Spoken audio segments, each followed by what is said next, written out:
நம்ம கரூர் வெண்ணமலை பக்கத்துல இப்படி ஒரு கோவில் இருக்குன்னு நிறைய பேருக்கு தெரியாதுங்க.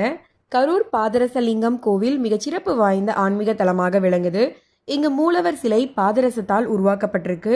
பாதரசம் சித்தர் மற்றும் ரசவாத மரபுகளுடன் தொடர்புடையதாக இருக்கனால சிவ வழிபாட்டில் புனிதமாக கருதப்படுது.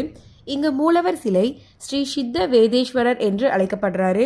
இங்கு ஸ்ரீ விராட் விஸ்வகர்மா, ஸ்ரீ அஷ்டபுஜ ஐஸ்வர்ய ஜெயதுர்கை, அஷ்டலட்சுமிகள், ஐயப்பன் போன்ற கடவுள்களும், திருவள்ளுவர், வள்ளலார், ஆதிசங்கரர் போன்ற மகரிஷிகளும், கருவூரார், போகர், அகத்தியர் போன்று 26 சித்தர்களும் அமைஞ்சிருக்காங்க.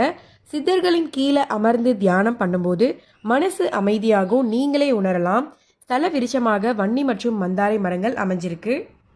கோவில் காலை 7 மணிலிருந்து நண்பகல் 12 மணி வரைக்கும், மாலை 5 முதல் இரவு 8 மணி வரைக்கும் திறந்திருக்கும். பிரதோஷம், சிவராத்திரி, நவராத்திரி போன்ற சிறப்பு நாட்களில் சிறப்பான வழிபாடுகளும் நடைபெறுது. பாதரசலிங்கத்தை வழிபடும் போது மன அமைதி, ஆன்மீக வளர்ச்சி மற்றும் இறையுருள் கிடைக்கும் என உள்ளூர், வெளியூர் மற்றும் வெளிநாடுகள்லேருந்தும் வந்து தரிசனம் பண்ணுறாங்க. நீங்கள் டைம் கிடைக்கிறப்போ ஒரு டைம் ஆச்சும் இந்த கோவிலை விசிட் பண்ணி பாருங்கள்.